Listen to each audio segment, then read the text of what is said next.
प्रयत्नवादी माणूस हा कालांतराने का होईना यशस्वी होतो. आतापर्यंत आपण बघितलं, कदाचित हा संदर्भ वेगळ्या पद्धतीने वाटेल इथे. अनेक वेळा राजसत्ता वेगळ्यांच्याकडे होती, पण प्रयत्न केले, कर्मण्येव अधिकार असते, केले, जागृती केली, फळ आपोआप मिळालं. कोणी जर कर्मामध्ये कष्टामध्ये चुकला तर फळ मिळणार नाही. म्हणून भगवंत एवढ्यासाठी म्हणतात, तू 100% प्रयत्न कर. म्हणून ही लाईन आहे, कर्मण्येव अधिकार. तू त्याच्यावर अशा पद्धतीने अपेक्षा ठेवून करू यू गो ऑन डुईंग. जर तसं केलं नाही, कर्म केलं नाही, तर शेतकरीने टाकलेल्या बीजातून धान्य येईलच याची गॅरंटी आहे का?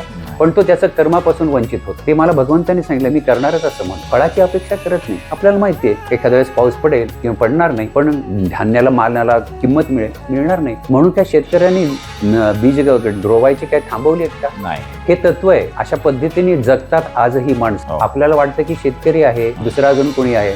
दुसरंही आपण उदाहरण घेऊ शकतो. आईचं उदाहरण आहे, आपल्या बॉर्डरवर राहणाऱ्या सैनिकांचं उदाहरण. ते कर्म करत राहतात, पुढे काय होईल माहित नाही. कुठल्याही गोष्टीची तमा न बाळगता आपल्याला आपल्या जन्माने कर्माने मिळालेले जे काही आधी आहे ते अचीव करण्यासाठी तू 100% प्रयत्न कर. हे आहे कर्मण्येवाद. आपोआप तुला त्याचा न्याय मिळेल. आपोआप तुझ्या समोर यश समोर उभं राहील. तू जर म्हणलास की मला पहिले यश काय ते दाखवा, आधीच रिझल्ट सांगा, हे चालणार नाही. हे गीता आणि भगवंत हे तेच अर्जुनाला पुढं काय होणार रिझल्ट याचा तू विचार करू नको.